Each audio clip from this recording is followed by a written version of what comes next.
कोई तो तरीका होगा गलती मानने का। कोई तो तरीका होगा गलती मानने का। There must be some way to admit mistake. There must be some way to admit mistake. Admit ये हमारा बेस्ट फॉर्म ऑफ वर्ब है। नेक्स्ट एग्जाम्पल, कोई तो तरीका होगा इम्तिहान की तैयारी का। कोई तो तरीका होगा इम्तिहान की तैयारी का। There must be some way to prepare for the exam.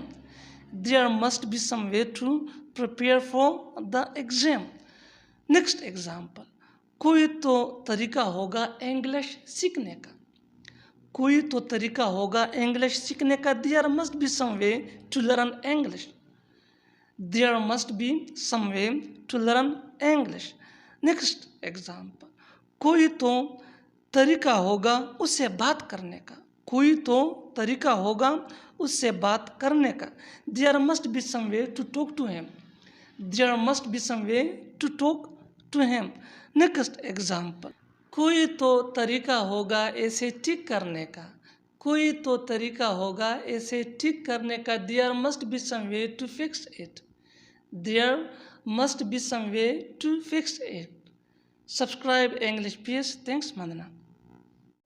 ये कहना बहुत मुश्किल है कि वो यहाँ आएगा। ये कहना बहुत मुश्किल है कि वो यहाँ आएगा। हम इस सेंटेंस को इंग्लिश में यूँ कहेंगे, it is very hard to say that he will come. It is very hard to say that he will come. Next example, ये कहना बहुत मुश्किल है कि वो तुम्हारा इंतज़ार करेगा।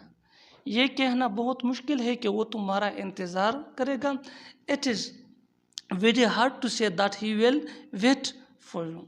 It is very hard to say that he will wait for you. Next example, ये कहना बहुत मुश्किल है कि तुम पास हो जाओगे। ये कहना बहुत मुश्किल है कि तुम पास हो जाओगे। It is very hard to say that you will pass.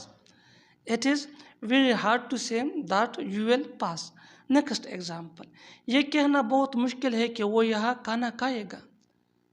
ये कहना बहुत मुश्किल है कि वो यहाँ खाना खाएगा। It is very hard to say that he will eat food here. It is very hard to say that he will eat food here. Next example, ये कहना बहुत मुश्किल है कि वो इम्तिहान के लिए तैयारी करेगा। ये कहना बहुत मुश्किल है कि वो इम्तिहान के लिए तैयारी करेगा। It is very hard to say that he will prepare for exam. It is very hard to say that he will prepare for exam. Subscribe English PS. Thanks मानना। ऐसे कैसे तुमने नौकरी छोड़ दी, यानी क्या वजह है कि तुमने बगैर किसी वजह के नौकरी छोड़ दी। हम कहते हैं अपने डेली लाइफ में, हम यूज़ करते हैं ऐसे सेंटेंस या सुनते हैं, तो इसको हम यू इंग्लिश में बोलते हैं, how come you left the job. How come you left the job. या नेक्स्ट एग्जाम्पल, ऐसे कैसे वो गया, यानी बगैर पूछे वो कैसे गया, क्या वजह है। इसको हम इंग्लिश में यू बोलते हैं, how come he went. Went ये गो का सेकंड फॉर्म है, how come he went. Next example, ऐसे कैसे तुमने उसे ब्लॉक कर दिया। How come you blocked him. How come you blocked him.